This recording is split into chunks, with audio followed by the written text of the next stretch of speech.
大家好，我是田园，今天给大家分享一个牛奶砂糖面包的做法。首先我们准备260克的高筋面粉，先加入2克盐，3克酵母粉，再加入30克的白糖，然后用筷子先把它们充分搅拌均匀。接着我们先打入1颗50克的鸡蛋，再少量多次的加入大约120毫升的牛奶，然后用筷子先把它们搅拌成这种面絮状，再下手把它们揉成像这样偏软一些的光滑面团。接着我们先加入25克的黄油，然后再把它们继续揉搓均匀。刚开始揉的时候会有一些粘手，我们一直把它揉成像这样细腻光滑的面团就可以啦。揉好后再给它盖上保鲜膜，让它醒发至2倍大。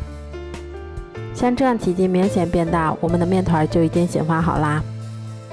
接着我们把它移到面板上，先给它折叠几下，排出里面的空气，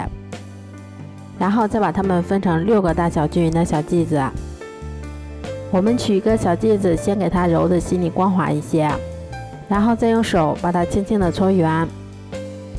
都揉好后，我们再给它盖上保鲜膜，让它先松弛10分钟左右。10分钟后，我们把每个小剂子再给它搓成长条，都搓好后，再把它们依次放到铺有固有纸的烤盘里面，然后再给它盖上保鲜膜，让它2次醒发30分钟左右。醒好后，我们先像这样在表面给它划上一刀，接着我们在表面先给它刷上1层鸡蛋液，最后我们在表面再撒上一些细砂糖，然后再把它们放到烤箱里面。烤箱中层上下火180度，烤18分钟左右就可以啦。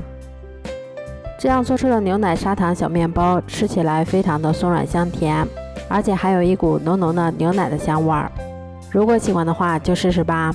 喜欢我的视频就关注我吧，谢谢您的支持啊。